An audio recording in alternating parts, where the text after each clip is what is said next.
जगन्नाथ सांग मैंने एठी मु पोई पत्र रे आज गोटे नुआ रेसिपी नुआ बड़ा तैयारी करछि देखंतु बहुत क्रिस्पी हेछि बहुत टेस्टी लागुछि केमती बनेली चलंतु आगो को वीडियो देखले जानि परिबे आ आपण भी निश्चित ट्राई करिवे एमतिका चैनल सांग मैंने आज रो गोटे फ्रेश वीडियो को आपण को विजत फैमिली तरफ से स्वागत जनाउछु वीडियो टी को शेष पर्यंत देख आ जदी वीडियो टी आपण को भल लागुथाय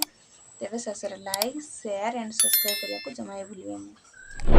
एटी बाड़ी रो मु किछि पोई पत्र नै जाउछि देखंतु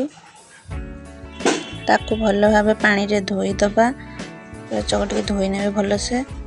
मु सतिरे किछि मसला देमी सति पय गोटे मसला जार रे मु किछि जीरा अदा रसुन प्याज आ कंचा लंका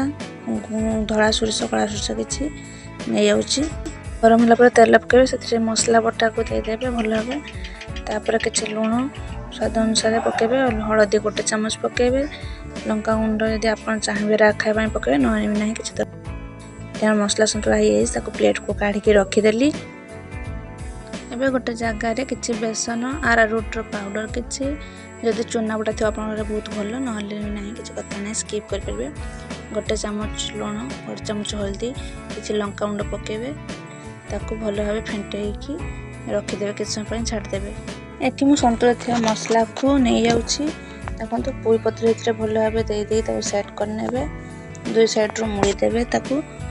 तो भलो भाबे तखन केमती मुड़ा होछि एबे पिठो रे बुड़े ताको छांकी नेबे तेल रे